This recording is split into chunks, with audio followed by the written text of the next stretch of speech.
Welcome to our media availability, and this is our second day. The Senate's been very productive over the last couple of days. We've gotten bills out and over to the House for their consideration. Second day, what are our questions for today? I noticed there's new security at the House gallery. The Senate has more troopers stationed outside, but you're not requiring bag checks or anything like that. Can you talk about security concerns this session? We had a couple of instances last year, one in the Senate, one in the House, and there seems to be, I'm not sure, there seems to be more of this than the last couple of years since I've been in the legislature. Now, before that, I just don't know, and Gene could probably talk about it.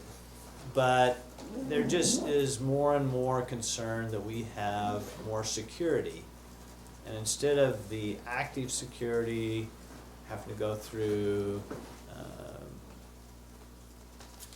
and have restriction in even getting into the Capitol, which we have resisted for many years, and which most capitals have now across the country. We still choose to do the, I'm not sure how to phrase it, but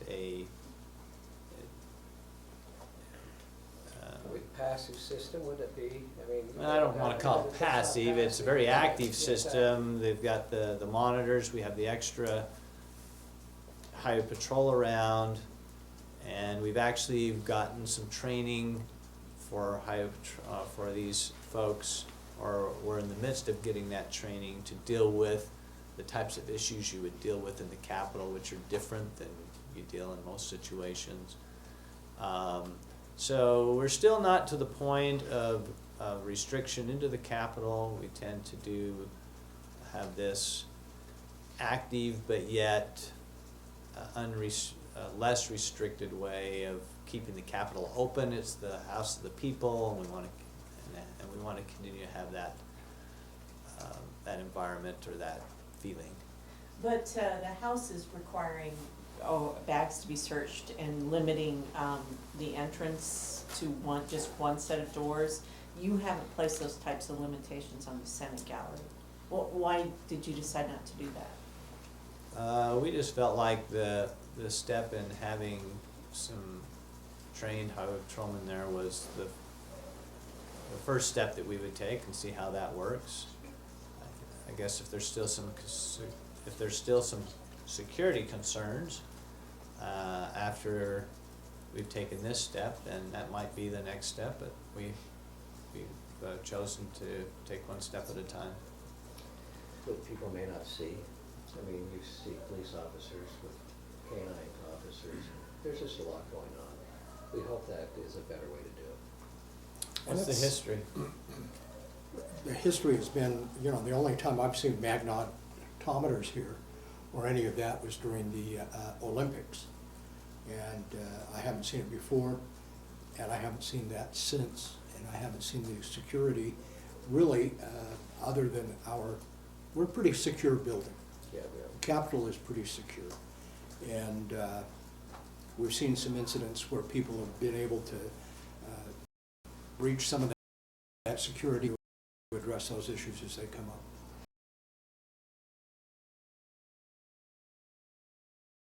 And maybe there's not as many incidents. Maybe it's more of an awareness.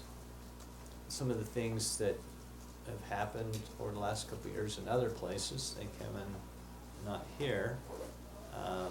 But the more things that happen around the world and in our country, the more concern you have, the more proactive you need to be to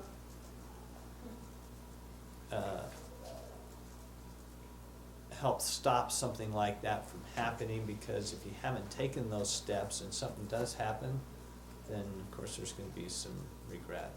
It's interesting, and on my way home was able to spend a week in Washington, D.C. with my uncle, and in 1980, in October of 1980, you could walk into the US Capitol without any kind of, the only place. Now, look at what you have to go through if you go into most of those buildings in Not having to know Washington DC. somebody. More attention, being safe and some of the other difficult to get into. I don't think we want to govern by paranoia. And I think that's one of the things when you start really putting added security and checking people deeper and deeper, you add to that semblance of a paranoia state. And I think that's, we want to be open, we want to do the people's business. And the more open this building is, the more we can be there. Do you think the new measures in the House side are adding to paranoia? You know, I'm not aware of what the House is doing. I haven't been to the gallery to see what's going on. But what they're doing is requiring Checking people to open bags, and You know, that's they've limited entrances and all that. Do you think that's a? That's the approach that they've taken, or taken a little different approach, but we both escalated the security. Remember one thing, the Senate has one door in and out. One set of doors. The House has two entrances. We hope we don't get to the point where it becomes so restrictive where people have to go through a security system to be here. You think about the march that happened yesterday, and all the people that wanted to be involved in the democratic form of government make a statement. It's been pretty difficult to get those all of those people into the Capitol yesterday through a security system, having to go through magnetometers and all of the things that some of the are doing. It really takes away the spontaneity of being able to be included in, feel like you're being included in government and be a part of your representative government. So I think as long as we can, we're going to try to continue to our policy of having it be as open a process as possible. For example. I hope I'm not, I just got here, I hope I'm not repeating. A business group says if you don't do something for education, they'll go to ballot. Everyone I've talked to says it would be better if we could work something out so that it went through a careful legislative process, whatever happened, rather than a ballot fight. Do you know of anything that might be done to raise education money or to? There are a lot of options to raise revenue for education. We have, over time, moved education funds over to transportation through the general fund. I'm not sure if everybody understands that specifically, but that's actually happened.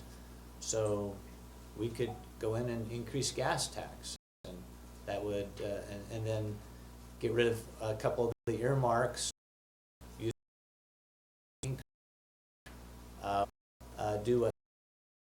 That could generate $100 million income of $180,000.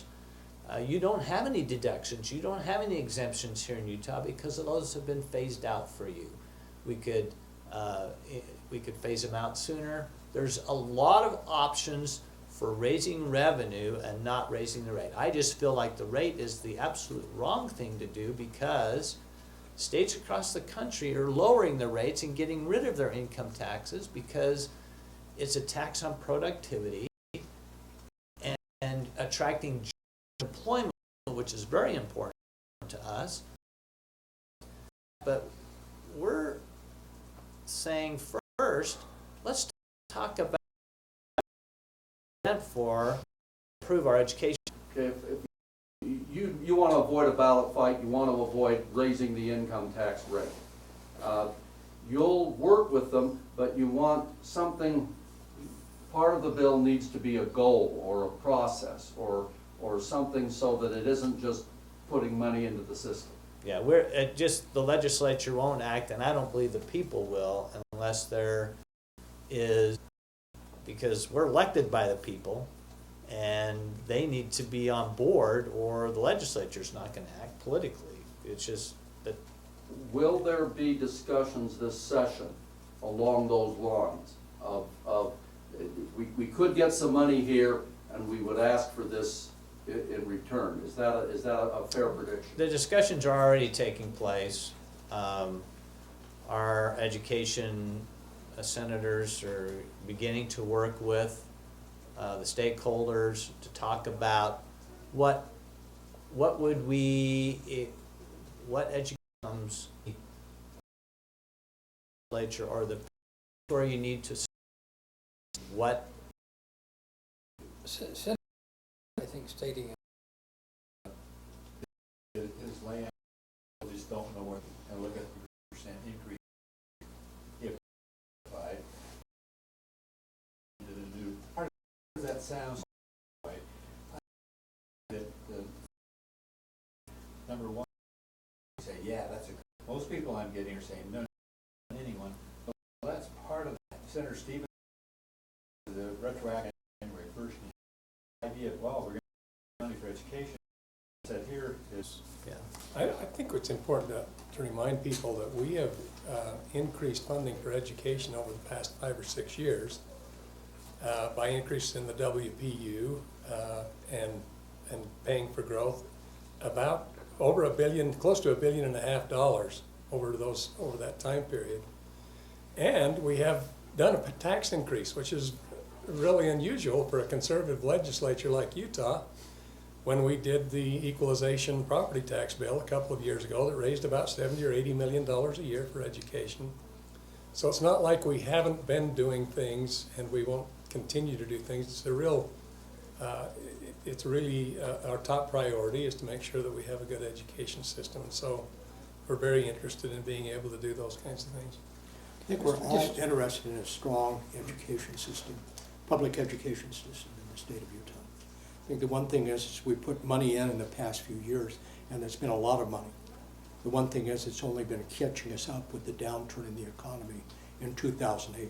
We aren't ahead of that curve with what's there, and I think that's where the business community is coming from. They're saying, you know, we need to get ahead of the curve. And I think that being said, there's other ways, as the president indicated, and we've had some discussion on, there's other ways of getting that. Some of it is exemptions and deductibility, if you will, that we still have in a flat tax system that we need to address. Those are some ways we can find that money without dramatic changes or tax increases. Senator Knudsen and Senator Mr. Stevenson. President, I'm curious, in your discussions with business, we hear today that business is demanding an increase in funding for education. Did they give you a list of issues in terms of what they want to put the money into? They have some ideas. They're not moving ahead with just increased money in mind. They realize that people are gonna wanna know, legislatures gonna wanna know, especially if we're gonna act, what that money's gonna be spent for, and what are the expected outcomes. Just now a matter of, I think, working together to see if we can come up with that. We've got our Education Appropriations Committee working on it. I know that Senator Milner will be working on it. There are some things, and it boils down to a few things that I think really will really move the dial, and that is third grade reading is essential. That means we've got to look at early education.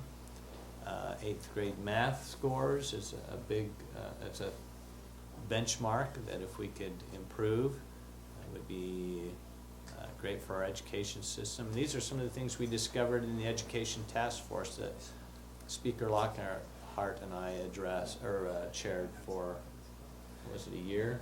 2 years. 2 years.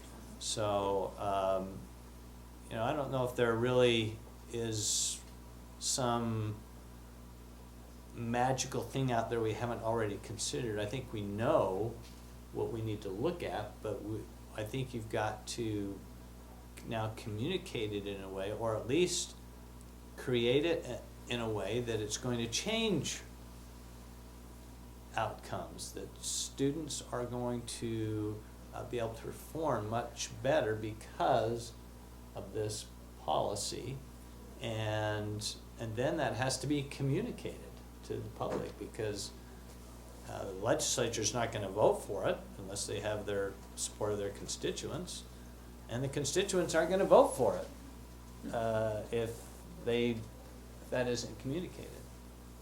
One of our viewers is watching, and he would like to know, how can we be assured that the revenue raised for this will go to teachers and students and not just the superintendents and administrators? And he'd also like to know, why not raise minimum wage to increase revenue for income taxes?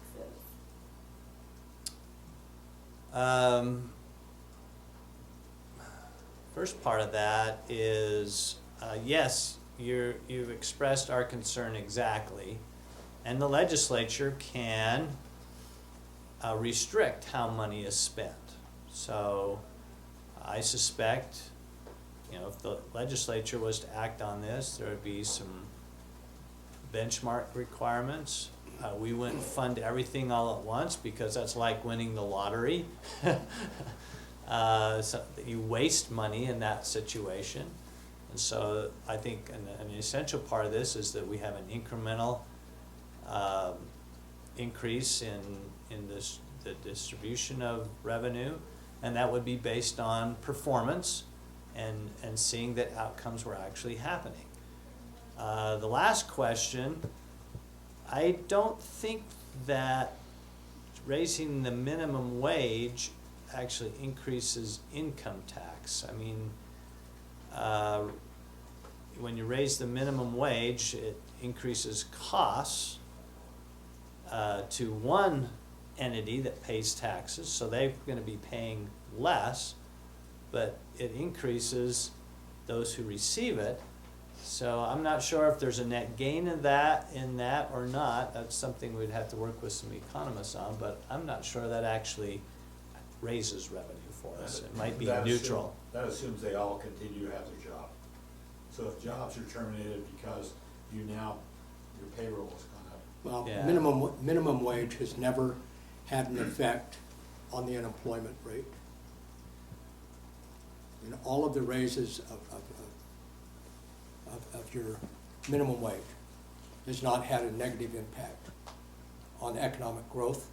In fact, it's helped economic growth, and it has not negatively impacted the employment rates.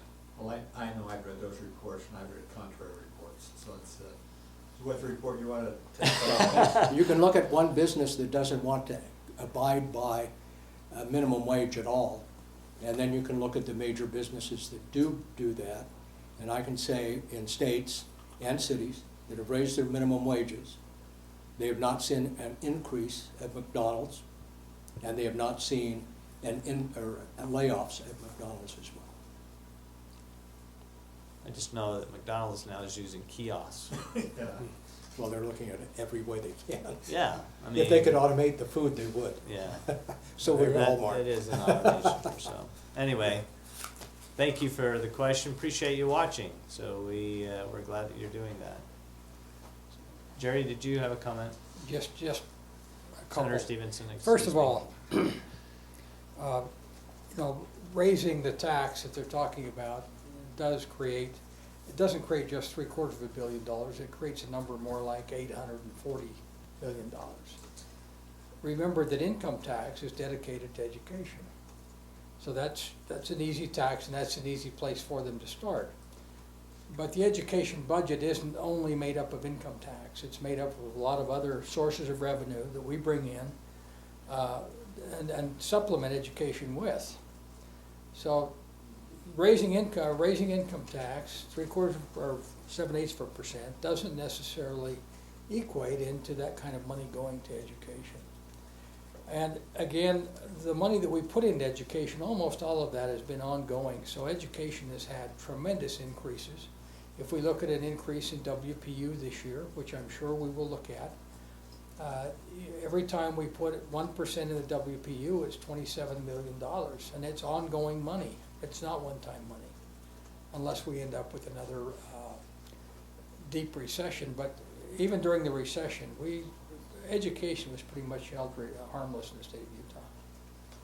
It sounds like what Senator Hillier was saying is that a tax increase isn't likely this session, whether it's an actual increase in the rate or, as you said, changing exemptions or deductions would be seen as an increase. So what's the likelihood at this point that the legislature will do something to bring in additional revenues above and beyond the growth that you have now in terms of new money? Has that changed since before the sessions? It sounded like you were very willingly looking at that before. I don't know, maybe we should present that question to people in Las Vegas and they can figure out Let's not handicap what the probabilities are. I just don't know. My gut reaction is that the probability is on the low side. But I would have also said that the legislature passing a property tax increase of 75 million 2 years ago would have been on the probability low side. And so it's a legislative session. Things change, perspective changes, and we respond in ways we never thought we would begin to respond. And so I'm not going to prejudice the outcome. I want to let the process work. And at the end of the day, the legislature, if they've got the information, if they've been able to, if we've been able to deal with this question of outcomes and where the money's going, you know, there's a chance that we might respond in some way. And then again, it may be politically too hard at that point. So I'm not willing to say one way or the other. Lisa, let me give you two tests. First test will be if you see somebody in the Republican leadership at the Senate and the House sponsoring the bill. And I don't think any bill file's been opened yet. And number two, the governor committing to support it as well, because if he vetoes any bill that's passed, it overrides 2/3. Yeah, that's a good And I point. think that is impossible. We won't be doing it without the governor's support. You're on day 2, you've got plenty of time though to build all that. Relatively speaking, yes. Yeah, thank you. Too early to go to the odds maker. Any other questions from viewers? The same viewer asks in regards to education funding, can we raise the $250,000 a year cap on taxable income? $250,000 cap on taxable income. Federal income tax, no. I'm not Yeah, sure we'd what have to talk to that our- would be. I've always used to figure the 180,000 that you talked about, but by then, you don't get any deductions. Deductions, but that's Yeah, not a, the deduction. I don't know of any cap on taxable income. I don't know of any. But I guess we can look into We can it. check that, yeah, we'll Okay. check. Is that the number 180,000 where you lose your deduction? Yeah, they phase out. It's a little bit different for everybody, but that's kind of an average. And is that an individual or a Yeah, couple? individual. Okay. Well, it would be adjusted gross, it would be a joint return. It's Oh. lower for if you're married filing separately or single. We need to give these guys a caucus meeting. Thank you very much. Thank you.